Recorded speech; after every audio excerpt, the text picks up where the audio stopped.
Gustavo Petro, expelled from Good Day Bogotá after a heated confrontation with Juan Diego Alvira. What happens when Colombia's most controversial president comes face to face with one of the country's most recognized journalists in what was supposed to be a routine interview on the capital's most important morning program? The answer is a television moment that no one saw coming and that ended with the president being expelled from the recording set. This is a true story that shocked the Colombian media and has twists and turns that will leave you speechless. Before we begin, give it a like and subscribe so we can continue creating stories like this. The Caracol television studios breathe the typical tranquility of a Thursday morning. Juan Diego Alvira meticulously reviewed his notes on the topics he had prepared for what his team had described as an institutional interview with the President of Colombia. The producers were fine-tuning the final technical details when Gustavo Petro entered the studio with that confident smile that characterizes someone who has overcome decades of political battles. The president settled comfortably into the guest chair, adjusting his microphone with the ease of someone accustomed to the media spotlight. Across from him, Juan Diego organized his thoughts, mentally reviewing the outline he had drawn up for a civilized conversation about the initiatives of the national executive. The cameras started recording and the host opened with his characteristic professionalism. "Good morning, Mr. President. It is an honor to welcome you on Good Morning Bogotá. Thank you for being with us this Manville." The president responded with genuine cordiality, leaning back slightly in his seat. "Good morning, Juan Diego. It is always a pleasure to come on this program that is so appreciated by the capital's audience. Mr. President, we wanted to talk about the reforms that you have been promoting from the palace, particularly those focused on the social transformation of the country. However, some critical sectors maintain that your proposals follow outlines very similar to classic populist discourses. How do you respond to that observation?"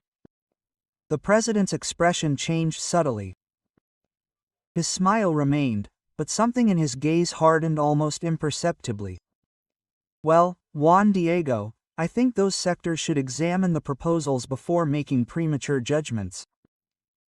Every initiative I present to Congress is backed by technical studies and the genuine needs of the Colombian people."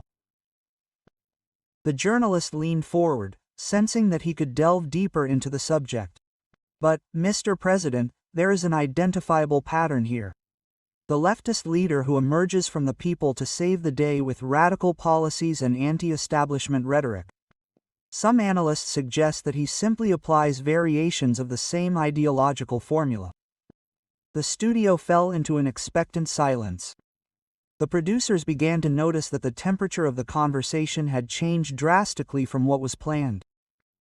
This was not the friendly interview they had coordinated for the morning slot. "You know what, Juan Diego?" The president's voice took on a different tone. "Maybe the problem is not that I apply my ideology. Maybe the real problem is that the capital's media has lost the ability to generate deep and authentic analysis. When you've grown up where I did, when you've lived the experiences that I've lived in the working-class neighborhoods of Ciénaga de Oro, authenticity is not optional." The presenter maintained his composure. But his journalistic instincts had fully kicked in. "Speaking of authenticity, let's talk about your background. You've been very transparent about your youth in the M19, your conflicts with the law, and your time in the insurgency.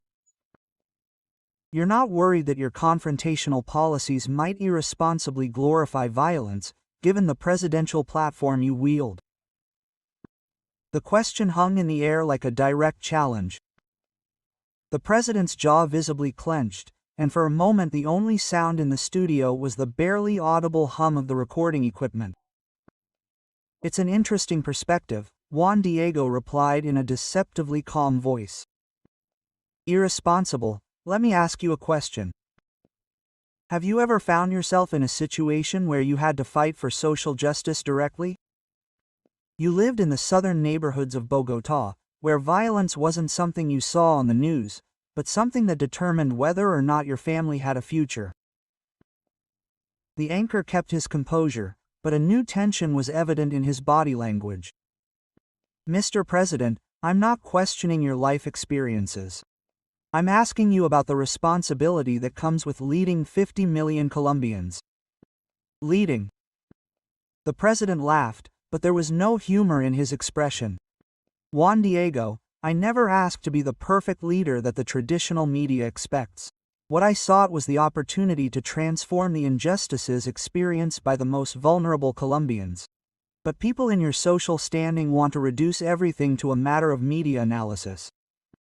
I don't think asking about presidential responsibility is reducing anything to the media, the journalist replied, his voice growing firmer. You hold the presidency of the Republic, millions of Colombians who voted for you, many of them young people who follow you on social media, do not consider that you owe them anything more than constant confrontation. The president leaned forward in his chair, closing the physical distance between them. What I owe you is absolute honesty. What I owe you is to show you that you can start from the bottom and build something transcendental for the country. What I do not owe you is to pretend to be a traditional politician to please people who have never faced structural poverty. The studio had fallen completely silent. Even the camera operators seemed paralyzed, not knowing whether to continue recording or request an immediate commercial break. Juan Diego decided to continue filming, his journalistic training prevailing over any concern for the growing tension in the environment. But, Mr. President, you do not see the contradiction. You benefit politically from attacking the establishment and simultaneously claim to be a positive influence for the country. That was the definitive breaking point. The president stood up abruptly, causing his chair to roll back with a noise that resonated throughout the studio. Benefit. Do you want to talk about profit, Juan Diego? Let's talk about how television channels benefit from fear and polarization. Let's talk about how journalists benefit from keeping their audience divided and divided.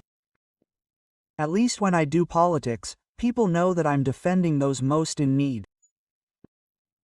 The presenter remained seated, but raised his voice to match the president's intensity. That's not comparable, and you know it perfectly well. We're talking about your responsibility as head of state of Colombia. No, Juan Diego, we're talking about your need to create controversy where there is none, the president replied. This was supposed to be about the policies of my administration, but you've turned it into some kind of systematic personal attack. The journalist's professional demeanor began to crack at the direct accusation. No one is making any personal attacks. These are legitimate questions that any serious journalist would ask a president of the republic. Serious journalist. The president's voice took on a dangerously low tone. That's how you describe yourself, because from my perspective you sound like just another commentator trying to score points by attacking someone who came to the presidency fighting against social inequality. Juan Diego also stood up, completely abandoning the pretense of maintaining a cordial interview. I've been working in journalism since before you were mayor of Bogotá, Gustavo.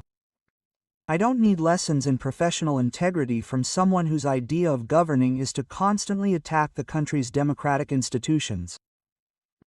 The insult hit like a physical blow. The president blushed deeply, and for a moment the former guerrilla fighter felt as if he were a violent man. The M19 president peered out from under the presidential inauguration. Is that what you really think? He asked, lowering his voice to a menacing whisper. That I'm just a radical populist who got lucky politically. The presenter straightened his tie, a nervous gesture that betrayed his growing unease despite his attempt to maintain journalistic authority. Mr. President, I've never said that I'm a radical populist, but I can't deny that your government has been characterized by systematically confronting the media.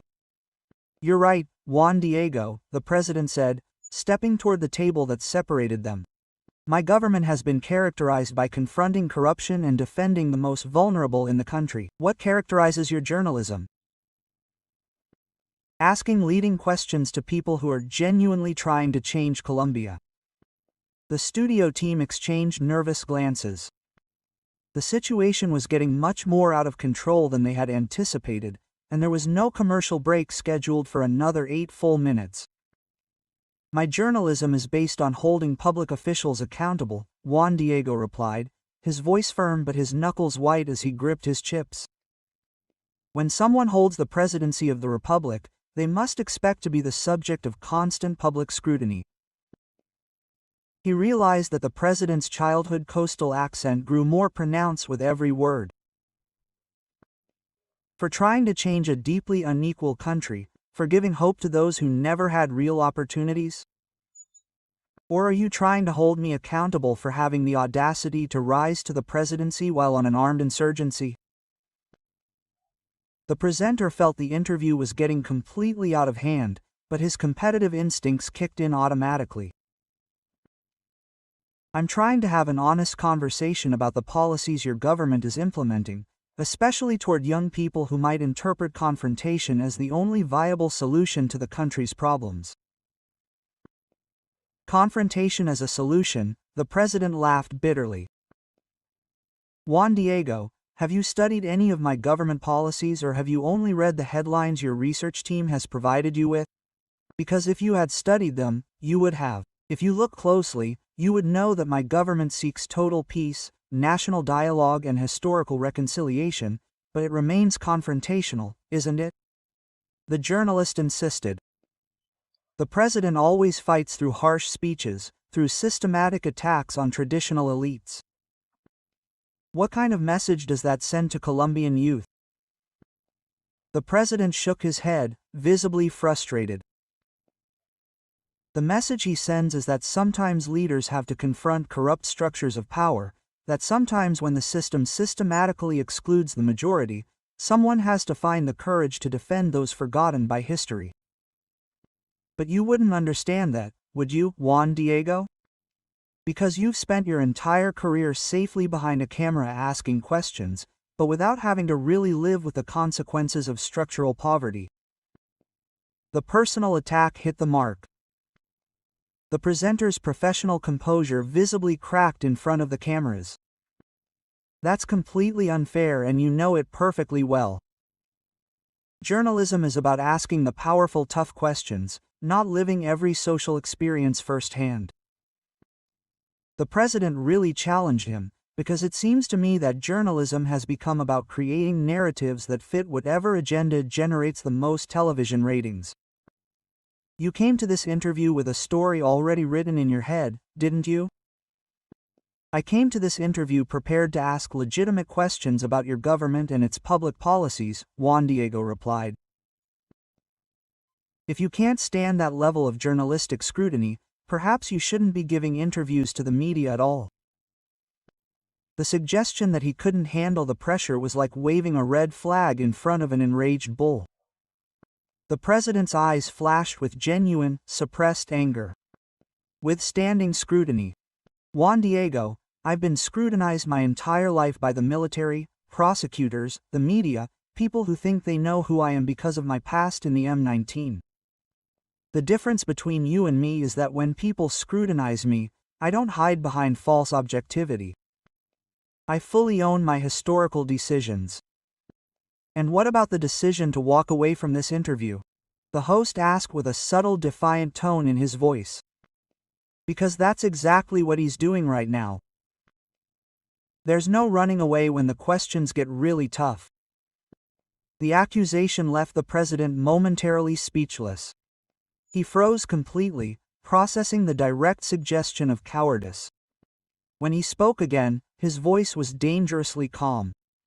Do you think I'm running away?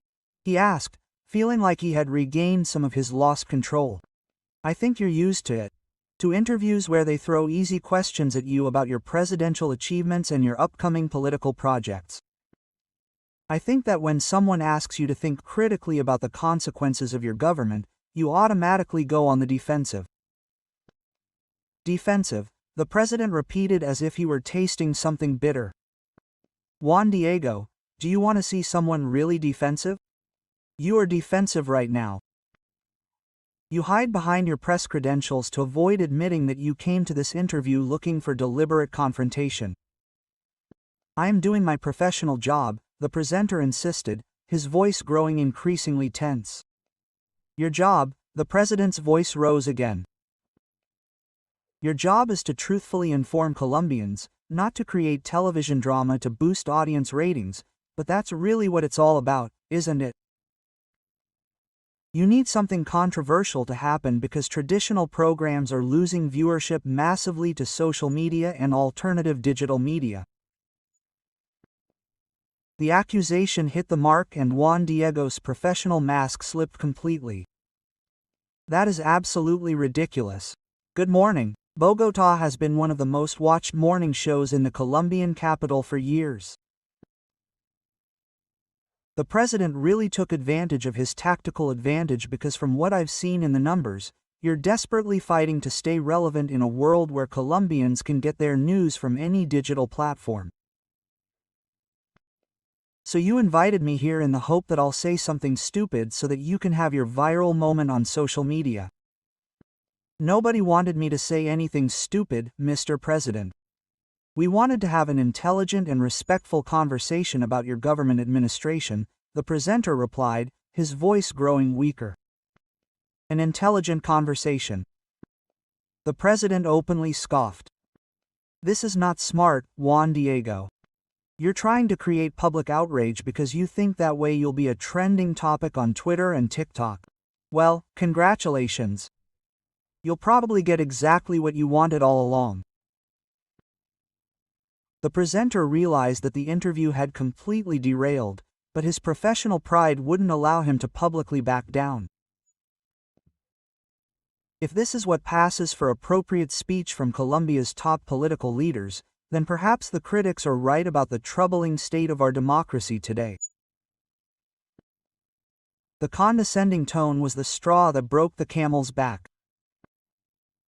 The president's fists clenched at his sides, and everyone in the studio could see him visibly fighting the urge to do something that would definitively end his presidential career.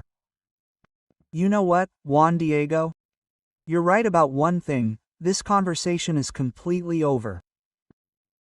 The president began to unclip the microphone from his lapel, but the presenter hadn't finished speaking.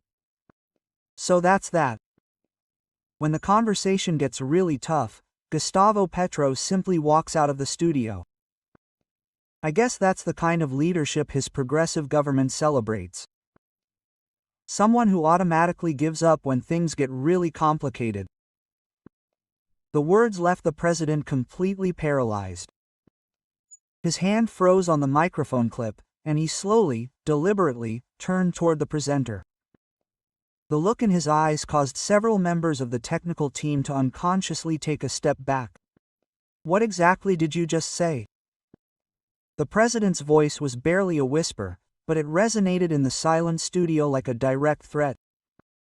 Juan Diego knew he had crossed a dangerous line, but his journalistic ego would not allow him to back down publicly.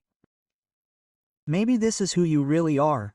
Someone who talks tough politically but runs away when faced with real, professional journalistic scrutiny. Real scrutiny. The president returned fully to the interview area, but this time he did not sit down. He positioned himself directly in front of the anchor's desk, physically towering over the seated reporter. You want real scrutiny, Juan Diego? Let's talk about real scrutiny. Let's talk about growing up poor in Ciénaga de Oro, where watching your comrades in arms die or disappear at the hands of paramilitary groups was part of daily reality. Let's talk about making mistakes so bad you think you'll never recover from them, but finding a way to build something truly meaningful for Colombia despite it all. Mr. President, please sit down again, the presenter said, but his voice had completely lost its previous authority. I don't think so, the president replied with absolute firmness. Look, you called me a coward directly, Juan Diego, and that is something I cannot let go under any circumstances, because if there is one thing I have never been in my entire life, it is a coward. When I was tortured at 17 for belonging to the M19, I did not give up. When I tried to do democratic politics and the entire establishment said I was a dangerous guerrilla, I did not give up. When I became mayor of Bogotá and the media said I would be an administrative failure, I never gave up. The passion in his voice was magnetic. Even the hostile studio team found themselves leaning forward, captivated by his words despite the uncomfortable tension in the environment. "But this is what really bothers me," the president continued, his voice gaining emotional momentum. "You sit behind that desk in your expensive suit and your privileged education and judge me for the historical decisions I have made. You question whether I am a good president, whether my work has real value, whether I deserve to be in the Nariño house. But what have you built, Juan Diego? What have you created for Colombia that did not exist before you came to journalism?" The presenter tried desperately to interrupt. "Mr. President, I think you are completely misunderstanding the fundamental purpose of independent journalism." "You did not misunderstand at all." The president interrupted him categorically. "The purpose of journalism used to be to truthfully inform the Colombian people. Now it is exclusively about attacking leaders for media entertainment. It is about finding the worst possible interpretation of every government action and exploiting it commercially, because artificial conflict generates a captive audience." "That is not what I am doing here," Juan Diego protested, but his voice sounded weak even to his own professional ears. "So what exactly is it?" the president demanded firmly, "because from my political perspective this looks like a completely premeditated media ambush. You invited me here with false promises of respect. You spent 15 minutes trying to make me look bad publicly, and now you want to call me a coward because I will not continue participating in your media game." The program director, Roberto Martinez, made frantic gestures to cut the broadcast and go to commercials, but the camera operators continued recording, sensing that they were witnessing something completely unprecedented in contemporary Colombian television. Juan Diego made a last desperate attempt to regain professional control of the situation. "I think you are being too sensitive in the face of completely legitimate questions about your influence in Colombian national politics." "Too sensitive." The president's laugh was harsh and bitter. "Juan Diego, let me explain to you what it really means to be sensitive. To be sensitive is to grow up in a town in the Colombian Caribbean and for people to automatically consider you dangerous because of your leftist ideas. Being sensitive is working your whole life for genuine social justice and having people simply attribute it to cheap populism. Being sensitive is trying to use your presidency to structurally transform Colombia and having a journalist reduce your entire historical career to that of a socially resentful guerrilla fighter." "I have never specifically said that," the presenter protested, his voice growing weaker and weaker. "You didn't have to say it directly," the president responded with absolute force. "It was implicit in every leading question, every malicious insinuation, every condescending comment about my humble origins. Do you know what the real historical irony is, Juan Diego? You accuse my government of promoting social confrontation, but you are the very one who has come here looking for a fight from the very first minute." The truth of that statement hung in the air like an irrefutable accusation. Even Juan Diego seemed to realize how far he had taken things, far beyond a normal journalistic interview. "Look, President," he said, trying desperately to find a salvageable middle ground. "Maybe we have started this conversation on the wrong foot. Why don't we start over completely and talk constructively about your current government policies?" But the president was not about to accept that diplomatic exit. "Start over. Juan Diego, you can't spend 20 minutes systematically trying to discredit me and then ask for another chance because you realize your strategy isn't working out. That's just you. This is exactly what you do professionally. You build your journalistic career directly off the backs of upsetting the politicians you interview." "That's not fair at all," the anchor said. But even he could hear how hollow his protest sounded. The president just shook his head, in complete disbelief. "You want to talk about what's fair? It's fair that you sit there and judge my life's work based solely on a completely predetermined narrative. It's fair that you systematically question my personal character, so you can hide comfortably behind the pretense of journalistic objectivity." The anchor tried once again to salvage the situation desperately. Mr. President, I'm deeply sorry that you felt personally attacked. Quote, that was not my professional intention at all. Your intention doesn't matter at all, Juan Diego, the president replied firmly. What matters exclusively is what you actually did, and what you did was invite me here to speak constructively about my government and then spend the entire time trying to make me look like some kind of dangerous radical who doesn't deserve the Colombian presidency. I never called you a dangerous radical, the presenter said weakly. There was no need to do so explicitly, the president replied. It was implicit in every leading question, every skeptical look, every condescending tone you used. You know what's really funny? You're supposedly worried about the message my government is sending. But what message are you sending right now? That if you come from the social bottom, if you were a guerrilla in the past, if you have genuine leftist ideas, you don't deserve basic professional respect. The studio had fallen completely and utterly silent. Everyone present knew they were witnessing something historic that would be talked about for years throughout Colombia. The president looked directly into the main camera. You know what? I think Colombians are intelligent enough to understand perfectly well the difference between serious government policies and cheap media SS. I think they're intelligent enough to appreciate a government that genuinely fights against inequality, that seeks total national peace, that systematically defends the most vulnerable.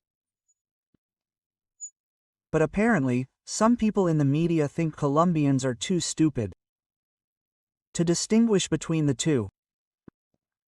He turned to Juan Diego, who appeared physically smaller, completely diminished by the confrontation. This is exactly what's going to happen, Juan Diego. I'm going to get out of here immediately and you're going to have your desired viral moment. People are going to watch this video and argue intensely about who was right and who was wrong, but at the end of the day I'm going to continue to govern effectively for the Colombians who need it most, and you're going to continue to sit behind this desk looking for the next politician to attack in the media.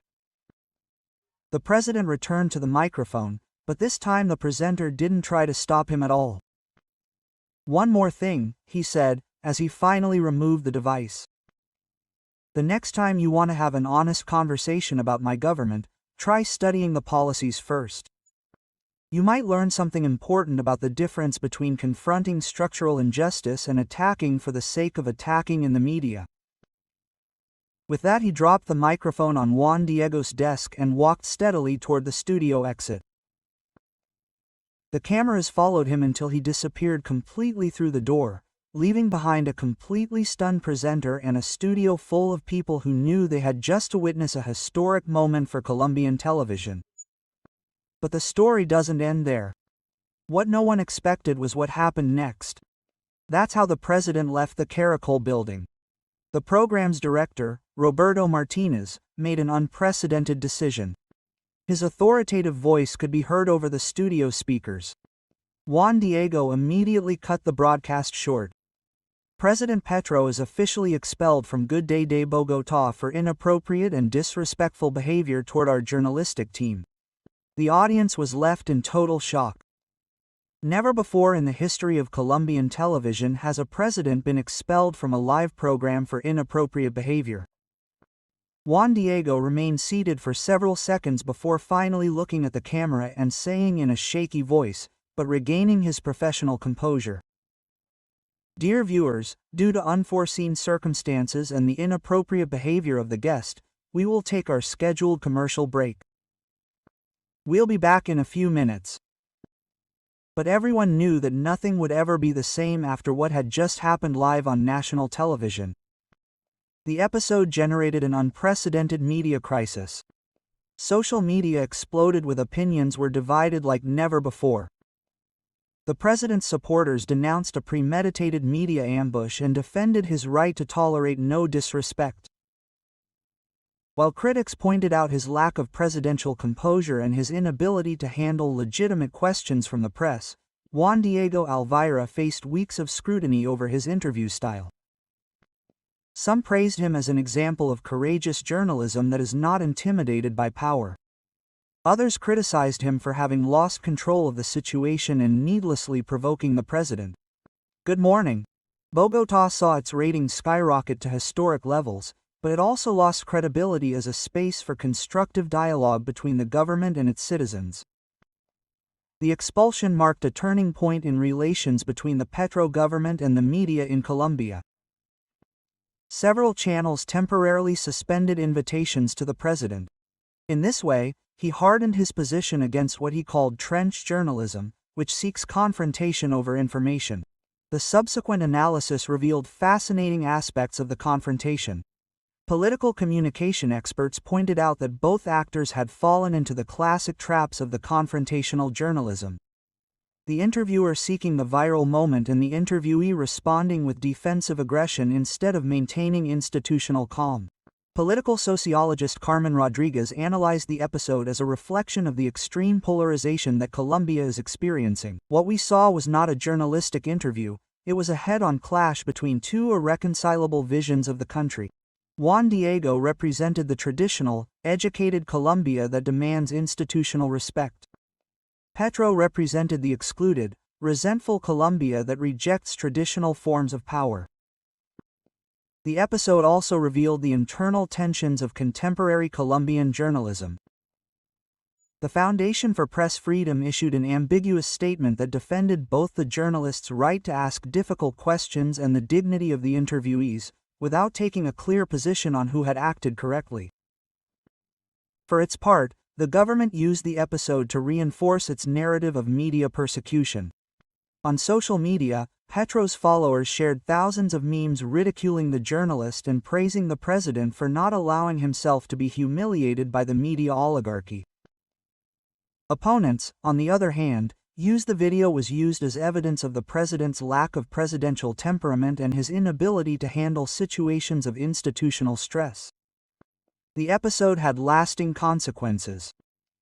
Caracol Television implemented new protocols for political interviews, including more detailed prior meetings and the possibility of suspending broadcasts in cases of inappropriate behavior. Juan Diego Alvira strengthened his image as an unintimidated journalist, but he also faced criticism for his handling of the situation. President Petro, for his part, toughened his communication strategy, increasingly favoring social networks and related media outlets, avoiding traditional spaces that he considered hostile. Months later, when the controversy had begun to calm down, additional details about what had happened emerged. Sources close to the production team revealed that the tension had begun even before the cameras, when the president had expressed his annoyance with some of the questions on the questionnaire that had been shown to him beforehand. The palace's communications coordinator, Andrés Villarreal, had tried to soften some of the issues, but Juan Diego had insisted on keeping the questions about his guerrilla past and confrontational policies open. This prior tension partly explained the explosiveness of the ensuing confrontation. It was also learned that director Roberto Martinez had consulted with the channel's executives before making the decision to oust the president. The decision, while unprecedented, had been backed by senior management as a defense of the show's journalistic dignity. The episode became a case study in communications and journalism schools across the country. Professors used it to teach both proper political interviewing techniques and the mistakes to avoid when tensions escalate out of control. Vice President Francia Marquez, who had been watching the whole thing from Casa de Nariño, later commented, "We saw how the traditional media still doesn't understand that this is a different government, that it comes from different places and that it's not going to accept the same old condescending treatment." On the contrary, former President Ivan Duque stated, "What we saw was confirmation that the current president's temperament is not up to par with the presidential office." A president must know how to handle difficult questions without losing his composure. Audience analysis showed surprising results. The confrontation had thus generated record audiences on open television. Subsequent polls showed that public opinion was split almost exactly down the middle on who had acted correctly. Among those over 60, 68% considered that the president had acted inappropriately. Among those under 30, 61% supported his reaction as legitimate defense against an unfair media attack. This generational divide reflected the deeper fractures in Colombian society, with younger generations increasingly questioning the traditional authority of the established media. The case also had international repercussions.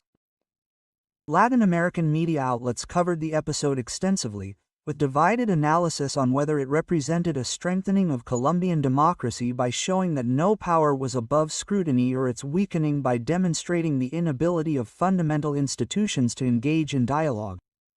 Journalists from other countries expressed solidarity with Juan Diego Alvira. International voices also defended the president's right not to tolerate what they considered biased and aggressive questions. In the long term, the episode changed the dynamics of political journalism in Colombia.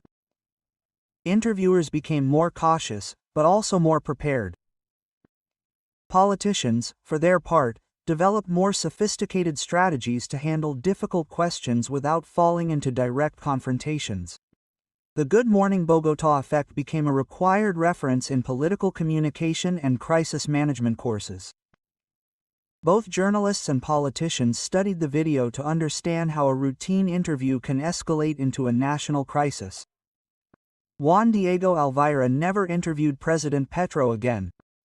His career continued successfully, strengthened by his image as a courageous journalist, although also marked by the controversy of that historic day. The president, for his part, continued his term with an increasingly tense relationship with traditional media, preferring to communicate directly with citizens through digital platforms where he had greater control over the message and format. Was it a justified reaction to legitimate questions or the culmination of a media strategy that sought deliberate confrontation?